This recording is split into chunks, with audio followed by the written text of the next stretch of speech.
Lai namā neiekļūtu augstums caur logiem, ierodas firmas AVU logi speciālisti, lai uzstādītu jaunākās paaudzes pakešu logus, kuri tiks montēti, izmantojot jaunākās tehnoloģijas. Komentēt notiekošo aicinām energoefektivitātes ekspertu Aldi Sirmaču.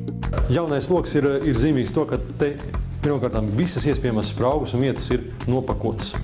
Mēs redzējām, ka apakšā sānos visur visas spraugas ir pilnas ar attiecīgiem putu pildiņiem. Tas pirmkārt nodrošina to, ka nekādas gaisa kustības, nevienas spraugas neparādīs. Un tāpēc ir ļoti būtiski, lai tiešām viss būtu pilnībā hermētiski ciet. Uzsvēršu, hermētiski ciet. Siltumizolācijas materiāls ir pakulis. Tas ir tehniski pamatots arguments, tāpēc, ka šī gadījumā ir koka ēka un plasmas sloks, kas savā starpā ir dažādi materiāli. Un putas viņus savienos, jā, bet kurā gadījumā viņas kustēsies, un līdz ar to tā kustība izraisīs, ka kaut kāda parādīsies sprauga. Šī gadījumā tas arī nebūtu nekas briesmīgs, jo visas spraugas mūs notur salīmētās plēvis, kas no ārpus aplīmējas loga, un pēc tam viņas pielīmēs šī klāt. Es domāju, logam pa perimetru. Ne no ārpusē vēl viena lente, kas nosargā to siltumizolāciju. Pievērsīšu drusku uzmanīties stiprināšanas veidam.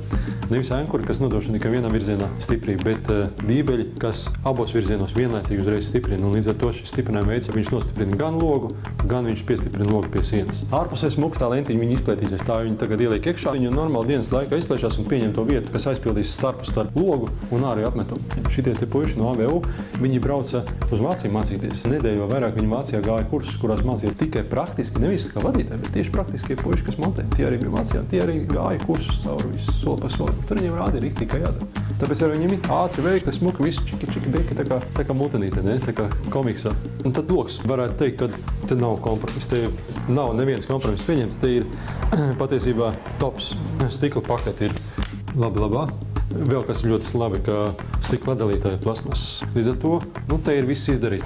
Ja mēs vērsimies pie terminoloģijas, tad šitais te ir tā saucamais pasīvā māju standartam atbilstošs logs, kurš šādā te izpildījumā arī būtu pilnā mērā pieņemams pasīvā mājā. Pie tam vēl, ja mēs sakām klāt, montāža arī ir patiesībā visnotaļ tuvu tam, kā var izdarīt arī pasīvā mājas. Šī gadījumā izdevu sākumā vairāk, bet nopirkt profesionāli, samontē perfekti, un jautājums ir izsmelts, aizmirsts uz 20 gadiem.